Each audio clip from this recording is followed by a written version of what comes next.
यानंतर search research YouTube चॅनलचे मुख्य संयोजक आदरणीय भंते एन धम्मानंदजी, जे संबंध महाराष्ट्रभर धम्माचा प्रचार आणि प्रसार करीत आहेत आणि आज ते या 13व्या धम्म परिषदेला वेळाचा वेळ काढून उपस्थित झालेले आहेत. भंतेजी अचानक आमच्या रोशनीताईच्या मुलाच्या वाढदिवसाला आले होते आणि नामकरण विधीला आले होते.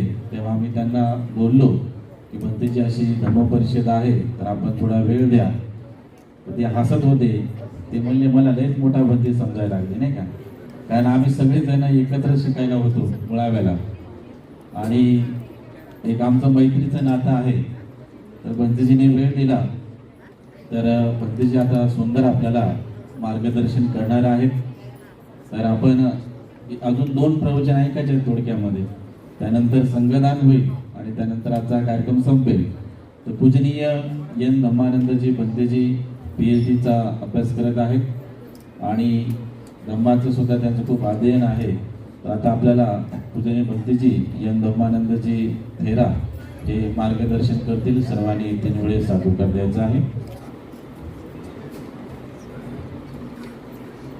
सर्वांनी हात जोडा. नमो तस् भगवतो वरहतो सम्मा संबुद्धस्स.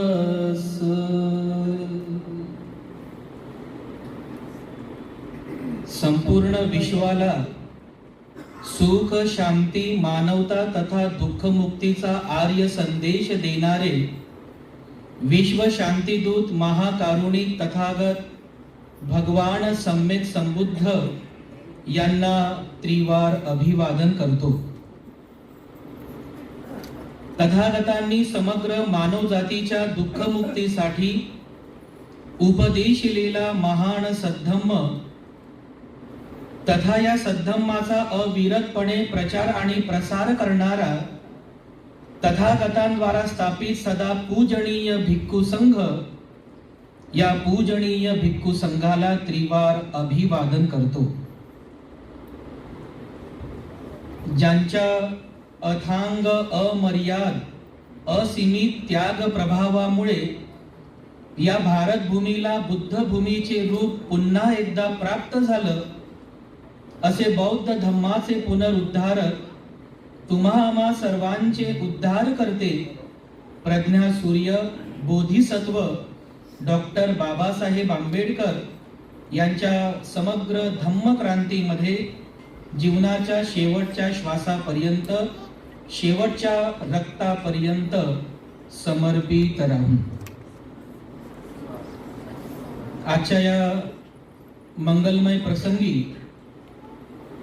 पुणे या ऐतिहासिक शहरामध्ये संपन्न होत असलेल्या या 13व्या बौद्ध धम्म परिषदेच्या निमित्ताने या धम्मदेसना विचार मंचावरती उपस्थित पूजनीय भिक्खू संघ, या भिक्खू संघामध्ये वरिष्ठ असलेले आमचे प्रेरणास्थान पूजनीय भदंत डॉक्टर इंदवंशजी महाथेरो, इतर सर्व भिक्खूगण, पूजनीय भिक्खू संघ आणि आपण सर्व धम्म उपासक, धम्म उपासिका, लहान बालक आणि बालिकांनी, धम्मदेसनेला सुरुवात करण्यापूर्वी सर्वप्रथम भिक्खू संघाच्या वतीने आपल्या सर्वांप्रती मी अनंत मंगल कामना, मंगल आशीष अर्पण करतो.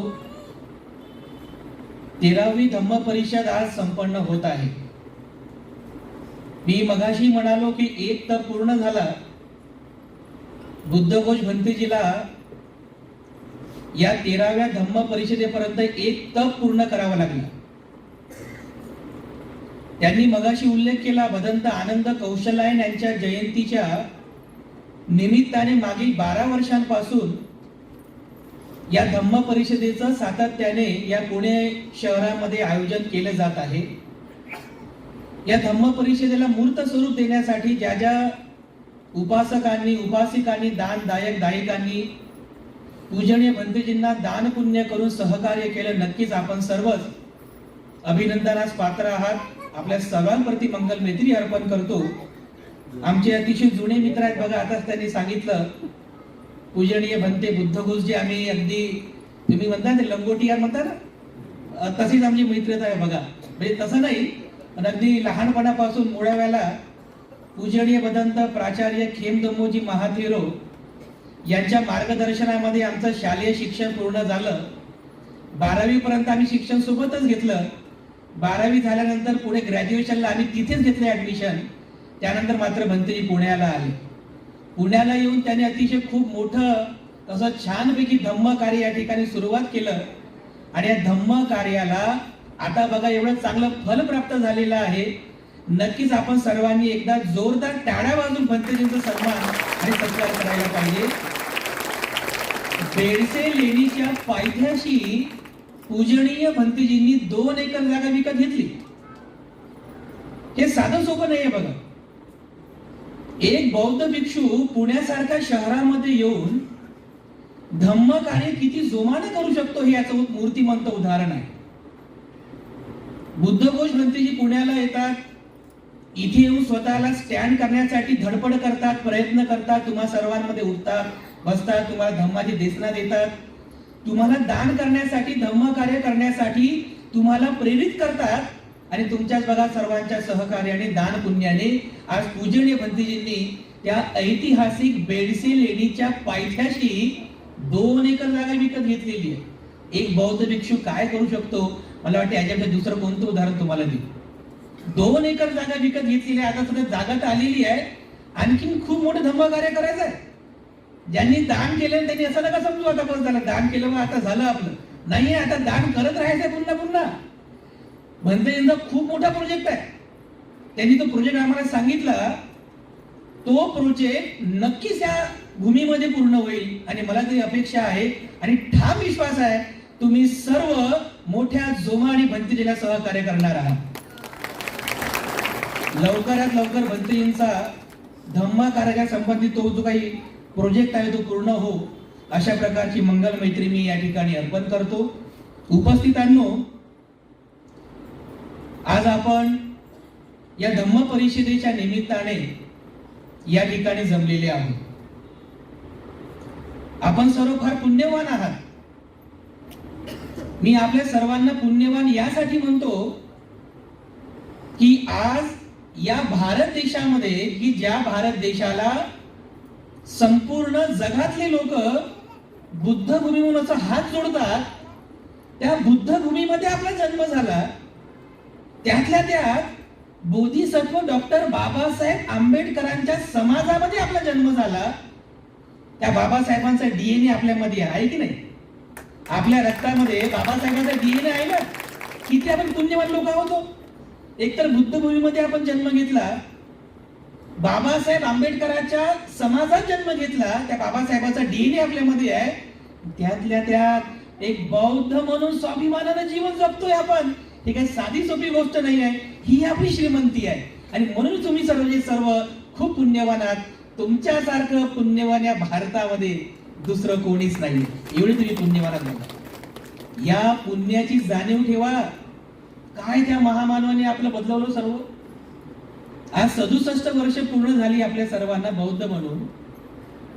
तो ऐतिहासिक दिन की ज्या तारखेला 14 ऑक्टोबर 1956 की ज्या दिवशी बाबासाहेब आंबेडकरांनी स्वतः बौद्ध धम्माची दीक्षा घेतली, आपल्या सर्वांना बौद्ध बनवलं, या भारतामध्ये बुद्ध धम्माचं पुनर्जीवन केलं. काय ते बाबासाहेब श्रद्धावान होते हो. जर श्रद्धेच्या बाबतीमध्ये जर उदाहरण द्यायचं झालं तर मी नेहमी बाबासाहेबांचंच उदाहरण देतो. काय बाबासाहेबांची श्रद्धा बुद्ध धम्म संघावर. एक उदाहरण तुम्हाला सांगतो, तुमच्या लक्षात येईल की आपली श्रद्धा कशी असावी बुद्धांवरती, बुद्ध धम्म संघावरती आपली श्रद्धा कशी असावी हे बाबासाहेबांच्या जीवनातील एका उदाहरणावर तुमच्या लक्षात येईल. किती श्रद्धावान बाबासाहेब होते. तो धम्म दीक्षेचा सोहळा पार पडला आणि त्यानंतर बघा बाबासाहेब आंबेडकर काठमांडूला गेले होते. नेपाळची राजधानी काठमांडू, तिथे जागतिक धम्म कौन्सिल संपन्न झाली. त्या परिषदेमध्ये बाबासाहेब आंबेडकर गेले. तर काठमांडूला गेल्यानंतर त्या काठमांडूच्या द नेपाळ टाइम्स मध्ये एक बातमी छापण्यात आली होती. ती बातमी अशी होती की बौद्ध धम्माचा स्वीकार करणारे बाबासाहेब पशुपतीनाथाचं दर्शन घेणार, पुढे प्रश्नार्थ चिन्ह. काठमांडूला पशुपतीनाथाचं हिंदूंचं मंदिर आहे. आमचे लोक बुद्धगया टूरला जातात तर काठमांडूच करतात. बनतेजी काठमांडू जाणार आहे का? नाही म्हणतो आम्ही काठमांडूला नाही जाणार, पण बुद्ध गेला जाणार. मग काय कामाचं म्हणतात? जे डोक्यात दुसरं काठमांडू, बाबासाहेब काठमांडूला गेले होते ना, तर आम्ही पण जाणार काठमांडू. नाही गेले की आता कोणाशी भांडू म्हणतात. मग काठमांडूच पाहिजे म्हणतात. बाबा आम्ही काठमांडूला जात नाही. बाबासाहेब आंबेडकर काठमांडूला गेले. त्या द नेपाळ टाइम्स मध्ये बातमी छापण्यात आली की बौद्ध धम्माचा स्वीकार करणारे बाबासाहेब पशुपतीनाथाचं दर्शन घेणार, पुढे प्रश्नार्थ चिन्ह. तर अगदी दुसऱ्या दिवशी रेस्ट हाऊसला सगळी पत्रकार मंडळी जमली आणि बाबासाहेबांना घेतात. बाबासाहेबांना प्रश्न विचारतात की बाबासाहेब तुमच्याबद्दल बातमी आलेली आहे की तुम्ही पशुपतीनाथांचं दर्शन घेणार का? तेव्हा बघा बाबासाहेब आंबेडकर त्यांच्यासोबत शारदा कबीर सुद्धा होत्या, म्हणजे माई, त्यानंतर बाळू कबीर सुद्धा होते. त्यावेळेला बाबासाहेब आंबेडकर त्या पत्रकारांना ठासून सांगतात, विश्वासानं सांगतात, गॅरंटेड सांगतात की नाही, हे चुकीचं आहे, हे पूर्णपणे चुकीचं आहे. माझ्या जीवनामध्ये बुद्धाशिवाय, धम्माशिवाय आणि संघाशिवाय दुसरं कोणतं शरणस्थान नाही आहे. बाबासाहेबांचं वचन, बुद्धाशिवाय, धम्माशिवाय, संघाशिवाय माझ्या जीवनामध्ये दुसरं कोणतं शरणस्थान नाही आहे. नथी में शरणं अय्यं, बुद्धो में शरणं वरं, धम्मो में शरणं वरं, संघो में शरणं वरं, एतेन सच्च वज्जेन हो तुम्ही जय मंगलम. बाबासाहेब म्हणतात त्या ठिकाणी शरणात. काय श्रद्धा होती बाबासाहेबांची, विश्वासानं बाबासाहेब त्या पत्रकारांना ठासून सांगतात की माझ्या जीवनामध्ये बुद्ध धम्म संघाशिवाय दुसरं कोणतं श्रद्धास्थान नाही. अशी अजोड, अतूट, कमजोर न होणारी, डामाडोल न होणारी अशी श्रद्धा तुम्हा सर्वांची असली. बुद्धांवर श्रद्धा असावी, धम्मावर, संघावर तुमची श्रद्धा असावी, पण कशी? अजोड, अतूट, न तुटणारी, त्याला कोणतं जॉईन न करणारी किंवा मिक्स. समजतं तुम्हाला? मिक्स श्रद्धा, थोडस इकडे पण आणि थोडस तिकडे पण करतो मी, अशी पण श्रद्धा नसावी, कमजोर श्रद्धा नसावी. तुमची जर बुद्धांवर श्रद्धा आहे तर तुम्ही विश्वासानं स्वतःला ते पटवून द्या, स्वतःला ठासून सांगा की माझी फक्त बुद्धांवर श्रद्धा आहे आणि बुद्धच माझी दुःख मुक्तीचे मार्गदाता आहे. विश्वासानं सांगा. बुद्धाने सांगितलेला धम्मच माझा कल्याणाचा मार्ग आहे आणि भिक्खू संघ माझा कल्याण मित्र आहे. हे पुन्हा पुन्हा पुन्हा पुन्हा तुम्हाला पटवून द्या. श्रद्धा असावी तर बाबासाहेब आंबेडकरांसारखी श्रद्धा असावी बांधवांनो, अशी श्रद्धा आपली असावी. काय आपण पुण्यवान लोक आहोत. बौद्ध धम्माचं पुनर्जीवन बाबासाहेब आंबेडकरांनी केलं. आपल्या सर्वांना बौद्ध बनवलं. आज 67 वर्ष झाली आपल्या सर्वांना बौद्ध म्हणून. 68 वर्षामध्ये आपण पदार्पण केलं. काय बदल झाला आपल्यामध्ये? तुम्ही स्वतःचं चिंतन करा. अगदी डोक्यापासून पायापर्यंत या 67 वर्षांमध्ये काय बदल झाला आपल्यामध्ये. मी तर म्हणतो बदल हा शब्द तरी छोटा आहे, परिवर्तन झालं आपल्यामध्ये. आपल्यामध्ये मूलाग्र परिवर्तन झालं बांधवांनो. हे सगळं काही जे घडलं, हे जे सगळं काही परिवर्तन आपल्यामध्ये झालं, हे केवळ आणि केवळ बोधिसत्व डॉक्टर बाबासाहेब आंबेडकरांमुळे झालेलं आहे, दुसरा कोणामुळे झालेलं नाही. त्यांनी जर तो महामानव जर झिजला नसता, हा देह सजला नसता. बरोबर आहे ना? तो महामानव झिजला नसता तर हा देह सजला नसता. काय त्या महामानवाने आपल्यासाठी करून ठेवलं. बौद्ध धम्माचं पुनर्जीवन झालं 14 ऑक्टोबर 1956 ला. या लोकांना बाबासाहेब आंबेडकरांनी बुद्ध दिला. ज्या लोकांना बुद्ध माहित नाही, धम्म माहित नाही, संघ माहित नाही, अशा लोकांना बाबासाहेबांनी बौद्ध बनवलं, बुद्ध धम्माचा मार्ग दिला.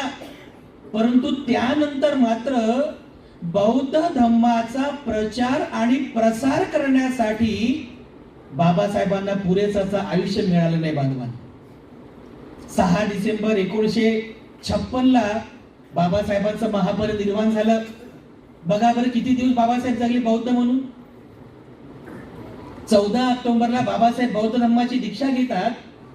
14 ऑक्टोबर 1956 ला बाबासाहेब बौद्ध होतात, आपल्या सर्वांना बौद्ध बनवतात आणि पुढील फक्त 50 दिवस पकडूया आपण, एक तुम्ही टोटल करा, फक्त 50 दिवस. 6 डिसेंबरला बाबासाहेबांचं महापरिनिर्वाण झालं, फक्त 50 दिवस बाबासाहेब जगले.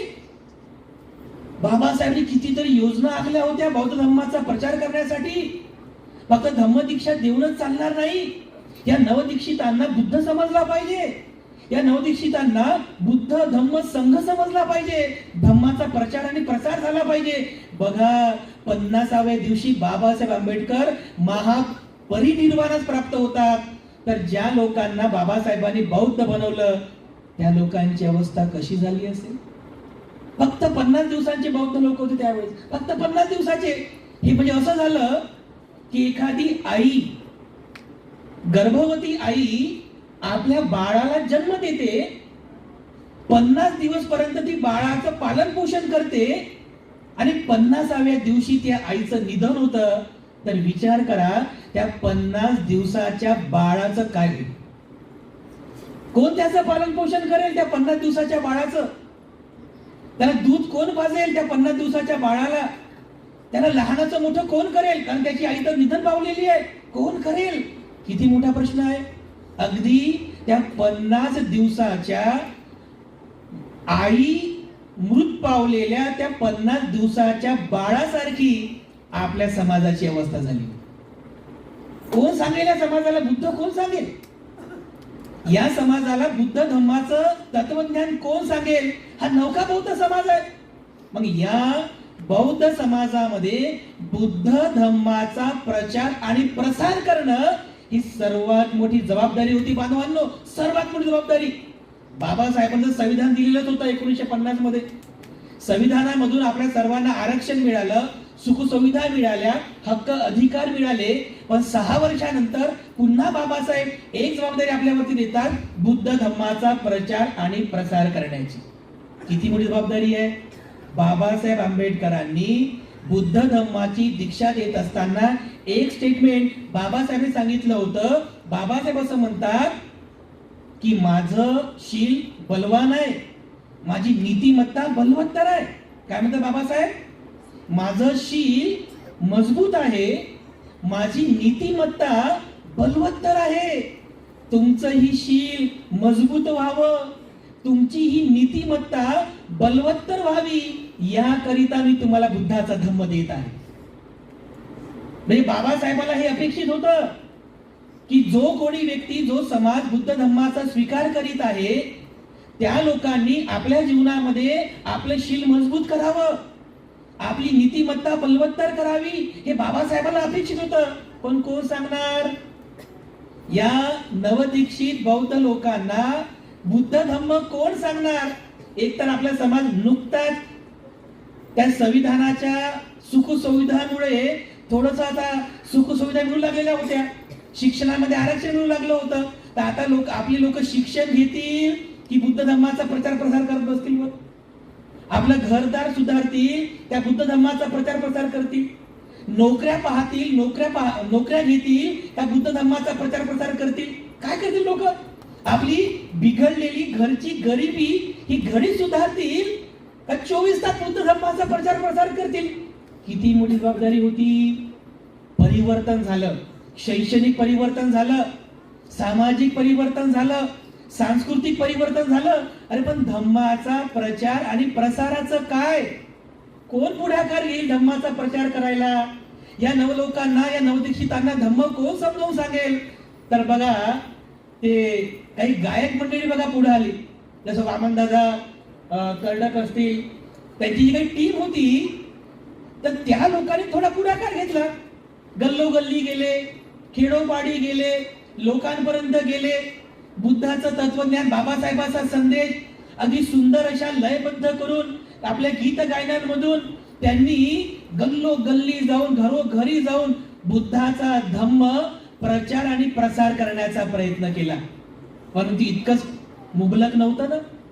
लोकांना बुद्धाचा धम्म समजून सांगण्यासाठी केवळ एवढंच मुबलक नव्हतं, तर यासाठी सर्वात मोठी जबाबदारी होती ती म्हणजे भिक्खू संघाची. हे बघा, तुम्हाला या स्टेजवरती एवढे मोठे भिक्खू संघ दिसत आहे. आज महाराष्ट्रामध्ये हजारोच्या संख्येने भिक्खू संघ आहे. पण तो जो काळ होता 1956च्या नंतरचा, तो जो दशक होता, त्या दशकामध्ये भिक्खू संघ अगदी नगण्य होता. अगदी बोटावर मोजण्या इतके भिक्षू त्यावेळेस उपस्थित होते. एवढंच काय तर बाबासाहेब आंबेडकरांना धम्मदीक्षा घेण्यासाठी सुद्धा या महाराष्ट्रामध्ये भिक्खू उपलब्ध झाले नाही. अगदी 1-2 भिक्खू होते. तर बाबासाहेब आंबेडकरांनी कुशीनगर मध्ये राहणारे कोण, भदंत चंद्रमणी महादेरो यांना नागपूरला निमंत्रित केलं धम्मदीक्षा देण्यासाठी. बघा, त्यावेळी भिक्षू संघ सुद्धा नव्हता, परंतु भिक्षू संघावरच सर्वात मोठी जबाबदारी होती धम्माचा प्रचार आणि प्रसार करण्याची. तुम्ही विचार करा की आज 67 वर्ष झालेली आहेत. आपल्यामध्ये एवढ्या मोठ्या प्रमाणामध्ये बुद्ध धम्म रुजला, आपल्यामध्ये बुद्ध धम्म संघाबद्दल श्रद्धा उत्पन्न झाली. 67 वर्षानंतर आपल्यामध्ये हे जे परिवर्तन झालेलं आहे, तुम्ही स्वतः चिंतन करा, या गोष्टीचं चिंतन करा की धम्माचा प्रचार आणि प्रसार करण्याची जबाबदारी ही फक्त भिक्खूंचीच आहे का? फक्त भिक्खूंचीच आहे का? नाही. बाबासाहेब आंबेडकरांनी याकरिता या धम्मरथाची 4 चाकं सांगितलेली आहे. धम्मरथाची 4 चाकं आहेत. एक भिक्खू आणि भिक्खुणी, दुसरं उपासक आणि उपासिका. जेवढी जबाबदारी धम्माचा प्रचार आणि प्रसार करण्याची उपासक म्हणजे भिक्खू आणि भिक्खुणींची आहे, तेवढी जबाबदारी तुम्हा सर्व उपासक आणि उपासिकांची सुद्धा आहे. भिक्खू तर धम्माचा प्रचार करतच आहेत. तरी किती सुंदर धम्म दिसता गेली बघा भंतीजींनी. काही लोकांना ते समजलंही नसेल, इतकं डीप सांगितलं भंती. खूपच सुंदर धम्म दिसत झाली बघा. कधी कधी असे पण आपण धम्मदेशना ऐकायला पाहिजे, कारण प्रॉपर जो बुद्ध धम्म आहे ना, तो भंतीजीने तुम्हाला सांगण्याचा प्रयत्न केला. आज बघा, इतक्या सुंदर धम्मदेशना आपल्याला ऐकायला मिळत आहेत. धम्माचा प्रचार आणि प्रसार होतो आहे. मग यामध्ये आपली किती मोठी जबाबदारी आहे. भिक्खू संघ तळमळीने दिवस रात्र धम्माचा प्रचार करण्यासाठी काम करतो आहे. मग यामध्ये आपली सुद्धा काही जबाबदारी आहे ना.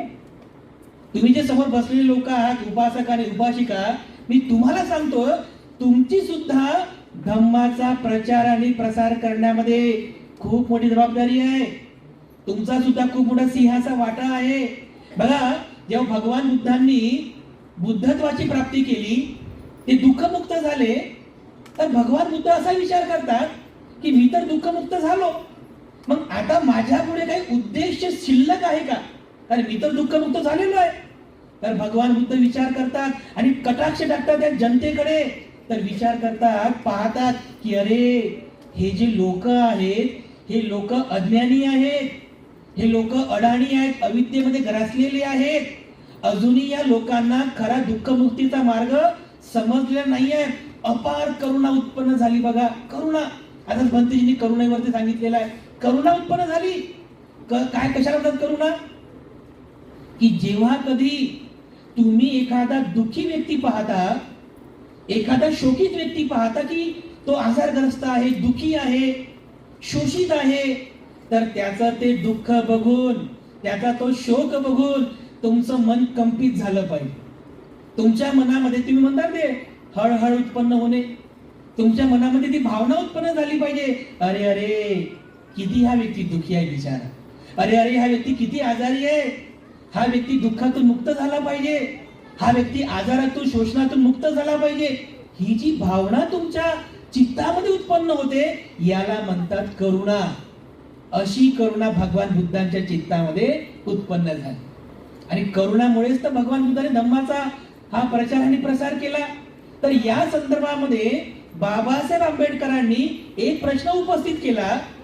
भगवान बुद्ध आणि त्यांचा धम्म या ग्रंथाची प्रस्तावना तुम्ही वाचली असेल. कोणी कोणी वाचली प्रस्तावना? भगवान बुद्ध आणि त्यांचा धम्म हा ग्रंथ बाबासाहेब आंबेडकरांनी लिहिला. त्या ग्रंथामध्ये प्रस्तावना बाबासाहेबांनी दिलेली आहे. आणि या प्रस्तावनेमध्ये बाबासाहेब आंबेडकर 4 प्रश्नांचा उहापोह करतात. त्या संदर्भात एक प्रश्न भंतेजीने सुद्धा तुम्हाला त्यांच्या धम्मदेशनामध्ये सांगितलं. बाबासाहेब आंबेडकर त्या प्रस्तावनेमध्ये एक प्रश्न असा उपस्थित करतात की भगवान बुद्धांनी भिक्खूची निर्मिती का केली? कारण भगवान बुद्ध तर दुःखमुक्त झाले होते, मग त्यांना भिक्खूंची निर्मिती करण्याचा हेतू काय होता? बघा, ती प्रस्तावना मी लिहिलेली आहे, तुम्हाला वाचून दाखवतो की बाबासाहेब आंबेडकर काय काय प्रस्तावना लिहितात. बाबासाहेब आंबेडकर असं लिहितात की भिक्खू निर्माण करण्यात बुद्धाचा काय हेतू होता? एक पूर्ण पुरुष निर्माण करणे हा हेतू होता काय?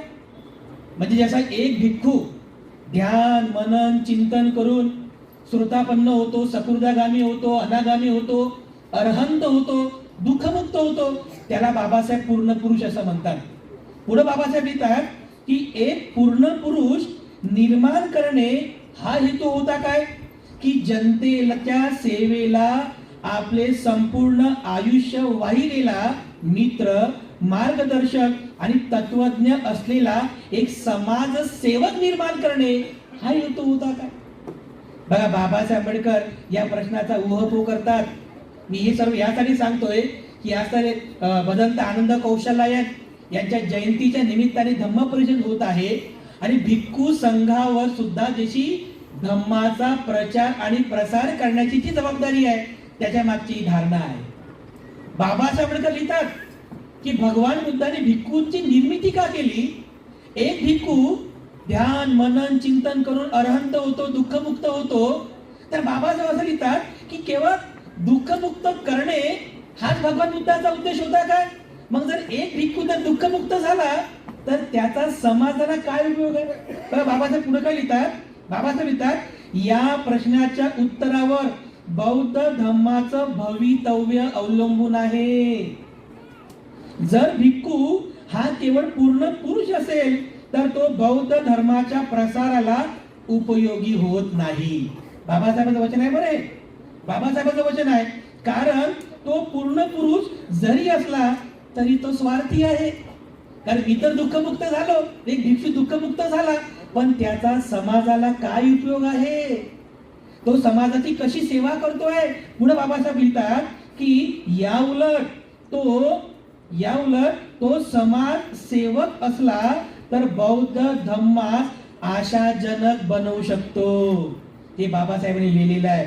या प्रश्नाचा निर्णय तात्विक सुसंगतीपेक्षा बौद्ध धम्माच्या हिताच्या दृष्टीने जास्त विचार करायला पाहिजे. या ठिकाणी बाबासाहेबांनी भगवान बुद्धांच्या भिक्खू निर्माण करण्यामागचा हेतू विशद केलेला आहे.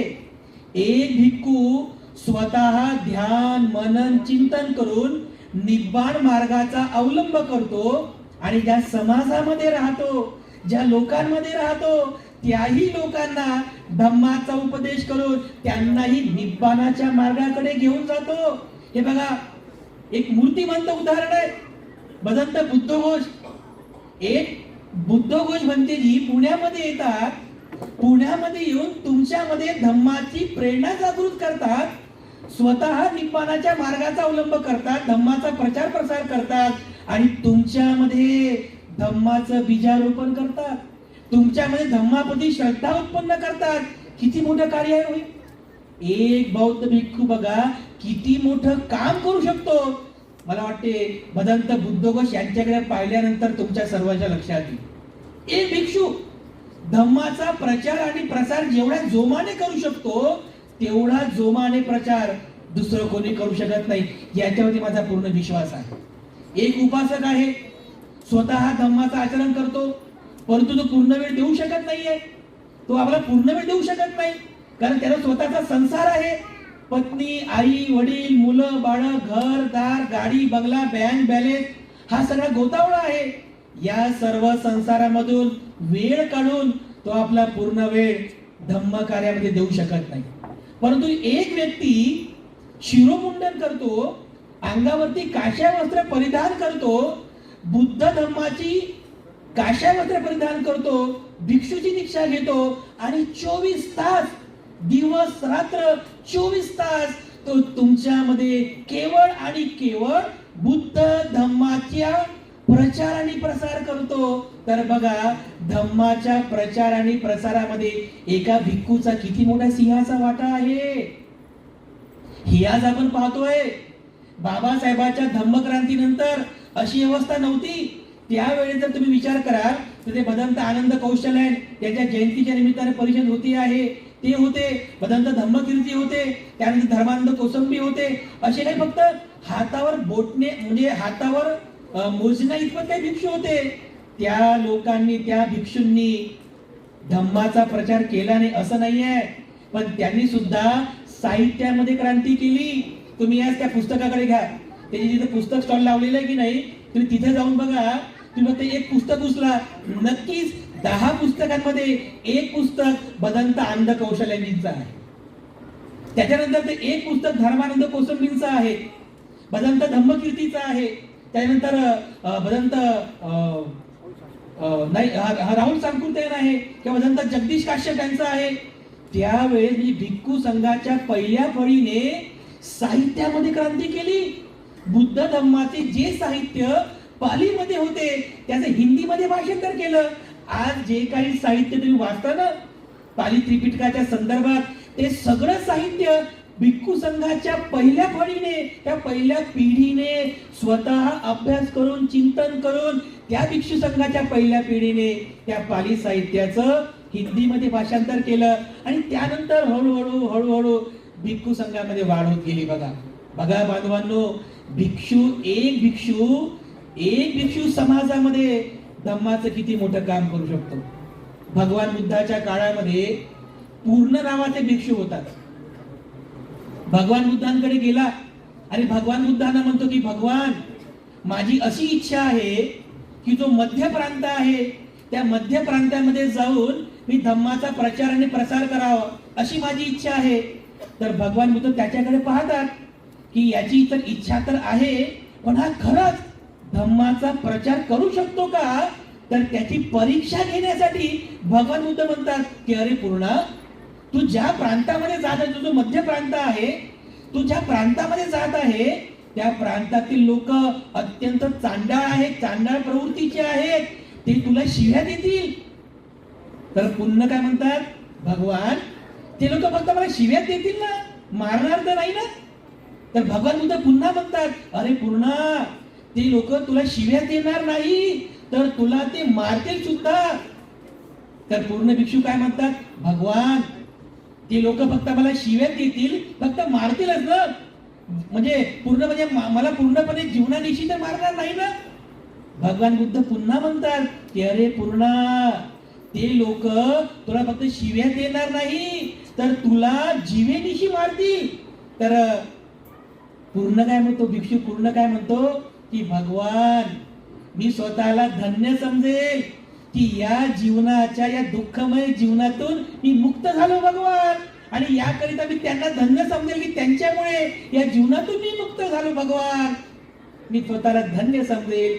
बघा भगवान बुद्धाने त्याची परीक्षा घेतली आणि भगवान बुद्ध त्याला आशीर्वाद देतात, मंगल कामना करतात की जा पूर्ण, नक्की त्या प्रांतामध्ये जाण्यासाठी तू योग्य आहे, तू पूर्ण पात्रतेत आहेस. बघा एक बौद्ध भिक्षू समाजामध्ये जेव्हा धम्माचा प्रचार आणि प्रसाराचं काम करतो त्या कित्येक ठिकाणी त्याला अपमान सहन करावा लागतो. जेव्हा एक जण अंगावरती चिवर परिधान करतो ना, तर पहिला प्रश्न उपस्थित होतो भोजनाचा. भोजनाची सोय कशी होईल आमची? तर हातामध्ये भिक्षापात्र घेऊन दारोदारी भिक्षा मागतो, पोटाची आपली सोय करतो, भोजनदान घेतो, परंतु कोणाबद्दल द्वेष उत्पन्न करत नाही. एक भिक्षू कोणाबद्दल राग उत्पन्न करत नाही, नित्य नियमाने धम्माचा प्रचार आणि प्रसार करतो. ही करुणा आहे, ही करुणा आहे. या ठिकाणी एवढा मोठा भिक्षू संघ उपस्थित झालेला आहे, दूरदूरून भिक्षू संघ या ठिकाणी आलेला आहे. कशासाठी बरं? तुम्हाला धम्माची देशना देण्यासाठी. ही करुणा आहे की जे लोक अजूनही अज्ञानामध्ये आहेत, ज्या लोकांना अजूनही धम्म समजलेला नाही आहे, त्या लोकांना धम्म समजावा, त्या लोकांना दुःखमुक्तीचा मार्ग समजावा, त्या लोकांना सुखाचा मार्ग कळावा आणि सगळे लोक सुखी व्हावे. ही करुणा आहे, ही करुणा आहे. जसं भंतीने आता सांगितली, या करुणा भावने पोटीच तर एवढा मोठा भिक्खू संघ तुम्हाला धम्माची देशना देतोय. बघा ही करुणा आहे. बघा बांधवांनो, एक भिक्खू धम्माचा प्रचार आणि प्रसार करीत असताना केवळ करतच आहे आणि आपण काहीच करत नाही आहे असं पण होऊ नये. बाबासाहेब आंबेडकरांनी धम्मरथाची जी 4 चाकं सांगितलेली आहे त्याच्यामध्ये 2 चाकं तुम्ही सुद्धा आहात, उपासक आणि उपासिका. एका भिक्खूला धम्माचा प्रचार आणि प्रसार करण्याचं काम करण्यासाठी त्यांना ज्या ज्या संसाधनांची आवश्यकता आहे, संसाधन तुम्हाला समजतात ना, सोर्सेस, ज्या संसाधनांची देण्याचं काम, ते दान पुण्य करण्याचं काम कोणाचं आहे? हे उपासक आणि उपासिकांचं आहे ना. आमच्या बुद्धघोष भंतेजींनी पुण्यामध्ये त्या बेळशी लेणीच्या पायथ्याशी 2 एकर जागा घेतली. कशासाठी बरं? तिथं हॉटेल निर्माण करायचं आहे का स्वतःचं ते घर निर्माण करणार आहे? कशासाठी निर्माण? हे कार्य कशासाठी आहे? की त्यांचं वैयक्तिक काम आहे ते? नाही, नक्कीच नाही. ते करुणेनं या ठिकाणी धम्माचं काम व्हावं, इथे प्रशिक्षित भिक्खू निर्माण व्हावे, याकरिता परिवेद निर्माण व्हावं, विहार निर्माण व्हावं, प्रशिक्षण केंद्र निर्माण व्हावी, धम्माचं केंद्र निर्माण व्हावं, या करुणा भावनेतूनच तर ते धम्माचं काम करताय. बघा, मग आता मला सांगा, त्यांनी एवढ्या मेहनतीने कष्टाने एवढं मोठं नंदनवन त्या ठिकाणी निर्माण केलेलं आहे, तर त्याला फुलोरा देण्याचं काम हे तुम्हा सर्वांचं आहे की नाही? आहे ना, नक्कीच आहे. आणि म्हणून एका बौद्ध भिक्षूला धम्माचा प्रचार आणि प्रसार करण्यासाठी जे जे आवश्यक आहे ते गोष्टी आपण पुरवल्या पाहिजे, तर हे तुमची जबाबदारी आहे. बघा, एके दिवशी काय झालं, एका उपासकांनी आम्हाला त्यांच्या गाडीमध्ये बसवलं, भोजनासाठी चला मध्ये म्हणते. आम्ही गाडीमध्ये बसलो, भोजनाकरता त्यांच्या गाडीमध्ये निघालो. एकदम एसी गाडी, बघा एसी गाडी आहे. पुढे गेल्यानंतर एका सिग्नल वरती गाडी थांबली. त्यानंतर एक भिकारी, भीक मागणारा एक भिकारी असं भीक मागत मागत मागत त्या बाजूने आला आणि मग तो खिडकीला असं टकटक करू लागला, काहीतरी भीक द्या भीक द्या. तर तो जो होता आमचा उपासक, त्याने काच खाली केले आणि तो भिकाऱ्याला म्हणाला, अरे काय भीक मागतो, काहीतरी मेहनत करणं, कष्ट करणं, पैसा कमवणं, असं बोलला. काच वर केला आणि भूरकर गाडी निघून गेली.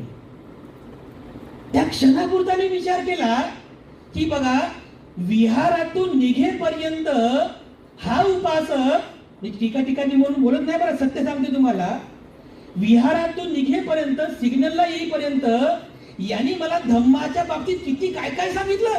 धम्माचं काम झालं पाहिजे, भिक्षूंनी काम केले पाहिजे, असं झालं पाहिजे, तसं झालं पाहिजे. पण क्षणार्धात मी त्याची मानसिकता ओळखली. एक भिकारी त्याच्याकडे आला, भीक मागतोय, तर त्याला भीक देणं दूरची गोष्ट, त्याला उपदेश करतो, काहीतरी मेहनत कर, कष्ट कर.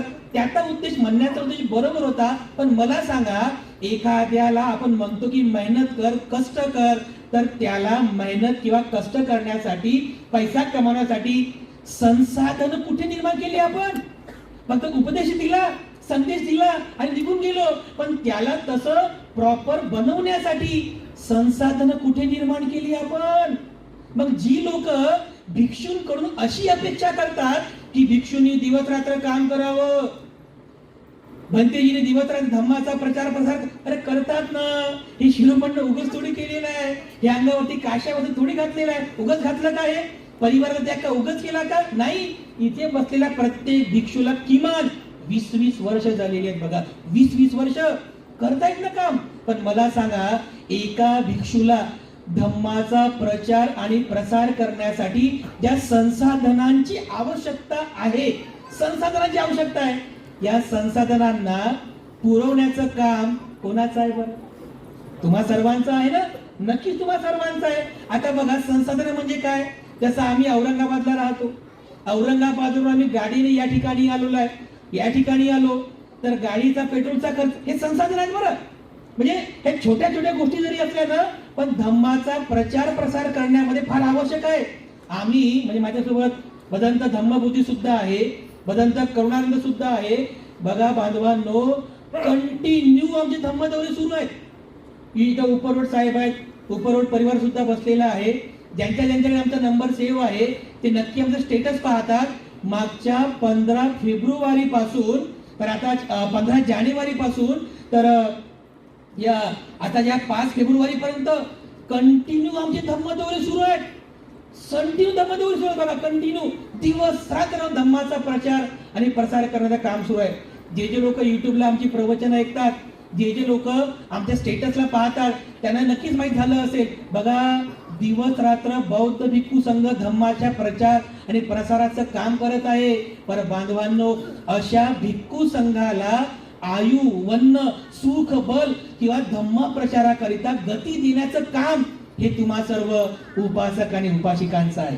धम्माचं काम करणं हे केवळ एका भिक्खूचं काम नाही आहे, हे तुमचं सुद्धा सर्वांचं काम आहे. आणि म्हणून धम्माच्या प्रचार आणि प्रसारामध्ये जेवढी जबाबदारी एका भिक्खूची आहे, भिक्खू संघाची आहे, तेवढीच जबाबदारी तुम्हा उपासक आणि उपासिकांची सुद्धा आहे. मी तर पूजनीय म्हणते बुद्धघोष आमचे खूप जुने मित्र आहे, त्यांचं नक्कीच अभिनंदन करतो. बघा, मुळाव्यातून ते निघाले. खरं ते सांगतो बघा तुम्हाला, भंतेजींना नक्कीच हसायला येईल. मुळाव्यातून ते निघाले फक्त एक चिवर घेऊन ते निघाले. फक्त 12वी पास झाली, टीसी काढली, एक बॅग घेतली, बॅगीने चिवर भरलं, आंतरराष्ट्रात भरलं, कोलगेट, माझ्या समोरची गोष्ट बरं, कोलगेट ब्रश भरला आणि निघाले. म्हटलं म्हणते कुठे जाता, बघू म्हणे, जिधर जाऊ तिकडे धम्माचं काम करू म्हणे आपण. पुण्याला आले. कधी आले म्हणते मी 2006 ला, म्हणजे किती वर्ष झाले बघा, 2006-5 ला आले ना, जवळपास 15 वर्ष होऊन गेले बघा. 15 वर्षापूर्वी भंते या पुण्यामध्ये येतात, तुम्हा सर्वांनी स्वतःची प्रतिमा निर्माण करतात, तुमच्यामध्ये श्रद्धा आणखीन द्विगुणित करतात, तुम्हाला दान देण्यासाठी प्रवृत्त करतात. आणि तेव्हा जाऊन एक तप झाला बघा. एवढ्या ऐतिहासिक लेणीच्या पायथ्याशी त्यांनी 2 एकर जागा विकत घेतली. ही किती मोठं काम केलं बघा भंतेजींचं. या टाळ्या वाजून पुन्हा एकदा भंतीचा तुम्ही सन्मान आणि सत्कार करायला पाहिजे. हे साधं आणि सोपं काम नाहीये. नक्कीच त्यांना हाल अपेक्षा सहन कराव्या लागल्या असतील. जे लोक 100 रुपये देतात आणि हजाराच्या गोष्टी करतात, त्या लोकांसोबत मी त्यांचा पंगा झाला असेल, कित्येक ठिकाणी बोलणं झाले असतील, ऐकावं लागलं असेल, कधी कधी अपमान सहन करावं लागेल. अशा गोष्टी समाजामध्ये घडतात, हो नक्कीच घडतात. कित्येक ठिकाणी गेल्यानंतर हजाराच्या गोष्टी केल्या तरी 1 रुपया सुद्धा दान मिळत नाही. आणि जेव्हा लोकांना पैसे मागतो, दान मागतो, तर लोकांना असं वाटते हा काय भंतेजी फक्त पैसाच मागतात, हे भंतेजी फक्त पैसाच मागतात. बांधवांनो, पैसा घेऊन मोठी जायदाद निर्माण करायची नाहीये. एक भिक्षू जर मरण पावला ना, एक भिक्षू जर मरण पावला तर त्याने त्याच्या भिक्षू जीवनामध्ये जे जे काही निर्माण केलं आहे ती सगळी भिक्खू संघाची प्रॉपर्टी होत असते, त्याच्या मायबापाची होत नाही. लेकरं बाळा तर नसतातच. लक्षात येते का तुमच्या? परिवार तर नसतो. आज भंतेजींनी एवढी मोठी जागा विकत घेतली, त्यांच्या मृत्यूनंतर ती जागा कोणाची होणार आहे? समाजाची जागा आहे ती. त्या ठिकाणी विहार निर्माण होईल, प्रशिक्षण केंद्र निर्माण होतील. तुमच्यासाठी भंतेजींनी हे करून ठेवलेलं आहे, तुमच्यासाठीच करून ठेवलेलं आहे. आणि म्हणून मला तरी असं वाटतं की भंतेजींनी ज्या ज्या गोष्टी तुमच्याकडून जे जे दान पुण्य प्राप्त झालं त्या संसाधनांवर एवढं जे मोठं काम या ठिकाणी निर्माण केलेलं आहे, त्या कार्याला आम्ही ती जागा पण बघितली, माळरान आहे पूर्ण बघा. त्या ओजाड आणि ओसाड माळरानावर भंतेजींनी धम्म ज्ञानाचा तो बोधिवृक्ष त्या ठिकाणी निर्माण केलेला आहे. त्या बोधिवृक्षाला खत पाणी देण्याचं काम हे आपल्या सर्व उपासक आणि उपासिकांचं आहे. बांधवांनो, पुण्यामध्ये नक्कीच भिक्खूंची संख्या कमी आहे. आम्ही आता सर्वे करतोय ना, तर नागपूर, औरंगाबाद आणि नाशिक किंवा मुंबई भागामध्ये भिक्खूंची संख्या सर्वात जास्त आहे. नागपूरमध्ये भिक्षूंची संख्या सर्वात जास्त आहे. औरंगाबादमध्ये सुद्धा भिक्खूंची संख्या सर्वात जास्त आहे. पुण्यामध्ये मात्र भिक्खूंची संख्या फार कमी आहे. अगदी 4-5 भिक्षू आहेत, त्यापैकी एक बुद्ध भिक्षू, आपले बुद्धघोष भंतेजी आहेत, आणखी काही भिक्षू आहेत. एवढी भिक्खूंची संख्या कमी आहे, त्यातल्या त्यात भिक्खूंची संख्या कमी आहे. आणि आमची भंतेजी जर धम्माचं काम करत असतील, आम्हाला स्वाभिमानानं सांगावं असं वाटतं की आमचे भंतेजी पुण्यामध्ये राहतात आणि पुण्यामध्ये राहून धम्माचं काम करतात, याचा आम्हाला सार्थ स्वाभिमान आहे बांधवांनो. आणि शेवटपर्यंत मी तरी म्हणतो, शेवटपर्यंत जोपर्यंत बुद्धघोष भंतेजी पुण्यामध्ये आहेत तोपर्यंत धम्माचं काम असंच जोमानं चालणार आहे. यासाठी तुमचं सर्वांचं सहकार्य नक्कीच लाभणार आहे. मी पुनश्च एकदा आपल्या सर्वांवरती अनंत मंगल कामना अर्पण करतो. बांधवांनो, ही बाबासाहेबांना दिलेली आपल्यावर सर्वात मोठी जबाबदारी आहे. आज भिक्खूंची संख्या कमी आहे, हळूहळू संख्या वाढत चाललेली आहे, पण जे कोणी भिक्खू जोमानं धम्माचं काम करीत आहे त्यांच्याशी अगदी खंबीरपणे त्यांच्या पाठीशी उभं राहा. आपल्याला जे काही प्राप्त झालेलं आहे हे बाबासाहेबांमुळे प्राप्त झालं. आपली ऊर्जा धम्माच्या कामी आली पाहिजे, आपला पैसा धम्माच्या कामी आला पाहिजे, आपल्या जीवनातील प्रत्येक क्षण धम्माच्या कामी आलं पाहिजे. हेच तर बाबासाहेबांनी आपल्या सर्वांना दिलेलं आहे बांधवांनो. आणि म्हणून मला तरी असं वाटतं की पुण्यासारख्या या ऐतिहासिक शहरामध्ये पूजनीय बुद्धघोष भंतेजींनी जो धम्माचा हा गाडा या ठिकाणी निर्माण केलेला आहे, त्या गाड्याला नक्कीच पुढं नेण्यासाठी आपण सर्व तन मन धनाने सहकार्य कराल अशी आपल्या सर्वांकडून या ठिकाणी अपेक्षा या ठिकाणी व्यक्त करतो. आणि आपल्या सर्वांना पुनश्च एकदा या ठिकाणी मंगल कामना अर्पण करून मी या ठिकाणी अधिक न बोलता या ठिकाणी थांबतो. पुनश्च एकदा सर्व उपासक उपासिका दानदायक दायिका आपल्या सर्वांप्रती मंगल कामना अर्पण करून या ठिकाणी थांबतो. सर्वांचं मंगल हो, सर्वांचं मंगल हो, सर्वांचं मंगल हो.